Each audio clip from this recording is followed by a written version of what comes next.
دبا دیں گے، غریب کی آواز دبا دیں گے۔ جماعت اسلامی اپنے پلیٹ فارم سے کسانوں کے لیے جدوجہد کرے گی انشاءاللہ تعالی، اور ہم نے اس بات کا فیصلہ کیا ہے۔ کل ہم نے بہت بڑی مشاورت کی، ہمارے پاس تمام ایکسپرٹس موجود تھے اور بہت سارے ایسے لوگ جنہوں نے خود پاکستان کے مختلف شعبوں میں ایمانداری سے اپنی پوری زندگی کام کیا ہے، سیکرٹری لیول کے لوگ تھے، وہ کل ہماری مشاورت میں موجود تھے۔ زرعی یونیورسٹیوں کے مختلف پروفیسرز اور عہدوں پہ رہنے والے لوگ موجود تھے، انتظامیہ سے تعلق رکھنے والے افراد جو انہوں نے اب سروسز قوم کو اور ملک کو فراہم کی ہیں اور ایک نیک نامی کمائی ہے، وہ لوگ موجود تھے، اور کسان اور ان کے نمائندے موجود تھے۔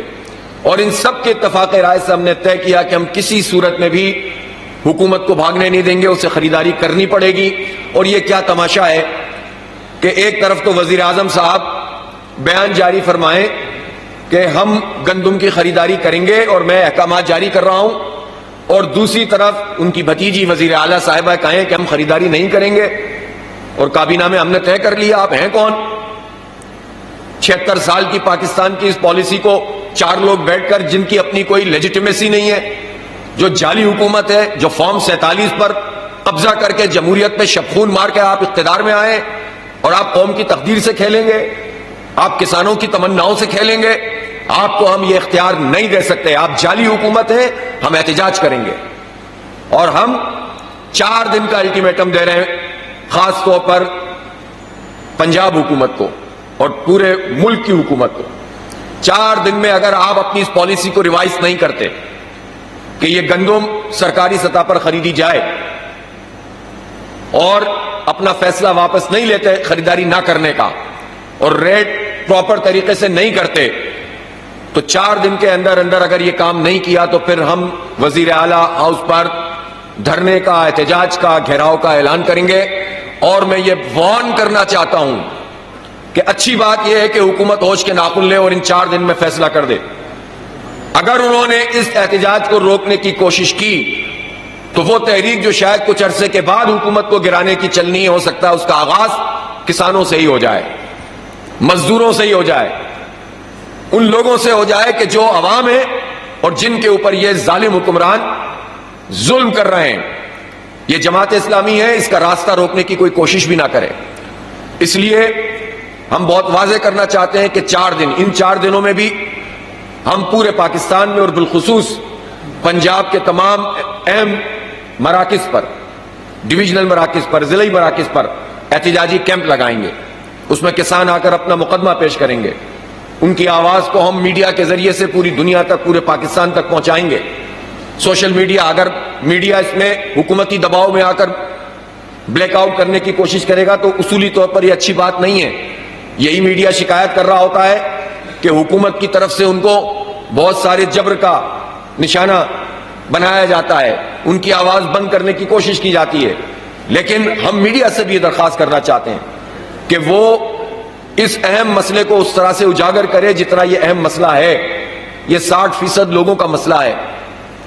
آپ کو معلوم ہے کہ اس ملک میں جو کلٹیویٹڈ لینڈ موجود ہے اس میں 40% لینڈ جو ہے وہ تو چند لوگوں کے پاس ہے، باقی 60% لینڈ 96% کسانوں کے پاس ہے، جن کی 5 ایکڑ، 2 ایکڑ، 4 ایکڑ، 7.5 ایکڑ زمینیں، 12 ایکڑ زیادہ سے زیادہ، اس سے زیادہ کی زمینیں رکھنے والے تو صرف 4% لوگ ہیں جنہوں نے ایک بہت بڑی زمین پر قبضہ کیا ہوا ہے، اور ان میں وہ بڑی تعداد میں وہ لوگ ہیں کہ جو انگریزوں سے چلے آ رہے ہیں، غداریوں کے نتیجے میں جن کو زمینیں ملیں۔ خود یہ اہم سوال ہے کہ پاکستان میں لینڈ ریفارمز ہونی چاہیے۔ پاکستان میں یہ جو زمینیں ناجائز طریقے سے برسوں سے نہیں صدیوں سے چلی آ رہی ہیں، خاندانوں میں قبضہ کی ہوئی زمینیں، انگریزوں سے لی ہوئی زمینیں، غداروں کی زمینیں، ان کو عام کسانوں میں تقسیم ہونا چاہیے۔ ان لینڈ ریفارمز کے لیے بھی ہماری یہ تحریک آگے بڑھے گی۔ لیکن اس وقت ہم یہ سمجھتے ہیں کہ گندم کی قیمت کسانوں کی ڈیزائر کے مطابق، زمینی حقائق کے مطابق ہونی چاہیے۔ سرکار خریداری کرے، $1 بلین پاکستان کو نقصان پہنچانے والوں کو کیفر کردار تک پہنچایا جائے۔ اور آپ کو معلوم ہونا چاہیے کہ اس میں کیا ہوا۔ جب یہ $1 بلین کی خریداری کی جا رہی تھی تو یہ 3100 روپے من کے حساب سے یہ گندم امپورٹ کی گئی۔ اس وقت 4500 روپے من گندم کا ریٹ پاکستان میں چل رہا تھا، تو جو امپورٹر تھے انہوں نے 1400 روپے کمائے فی من. اگر ان کے تمام خرچے بھی ختم کر دیے جائیں، 400 روپے نکال دیے جائیں، تو 1000 روپے من کم از کم امپورٹرز نے کمائے ہیں. اس کا مطلب یہ ہے کہ انہوں نے 85 ارب روپے پاکستان کی قوم سے وصول کیے ہیں، صرف حکومت کے اس فیصلے کے نتیجے میں کہ گندم موجود تھی اور انہوں نے امپورٹ کیا. یہ مافیا ہیں، مافیا. ان مافیا کے آگے اگر جھک جائیں گے، خاموش ہو جائیں گے، تو یہ لوٹ کے کھا جائیں گے، برباد کر دیں گے اس ملک کو. پہلے ہی تباہ کر دیا ان ظالموں نے. اس لیے ان کے خلاف تحریک ہم اپنا فرض سمجھتے ہیں. ہم اپنا، جو لوگ سیاست کرتے ہیں، یا تو وہ مفاد کی سیاست کریں، اقتدار کی سیاست کریں، وزارتوں کی سیاست کریں، کرپشن کی اور لوٹ مار کی سیاست کریں، تو ان کو مبارک.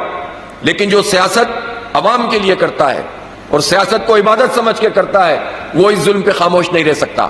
اس لیے میں جماعت اسلامی کے تمام کارکنوں سے بھی کہتا ہوں کہ اس شعور کو گلی گلی، محلے محلے لوگوں تک پہنچائیں. کسانوں سے رابطہ کریں، کسانوں کی تنظیموں سے رابطہ کریں. حکومت کسانوں کی تنظیم میں پھوٹ ڈالنے کی کوشش کرے گی. میں ان تمام تنظیموں سے بھی کہتا ہوں کہ اس موقع پر یکجائی اور اتحاد کا مظاہرہ کریں.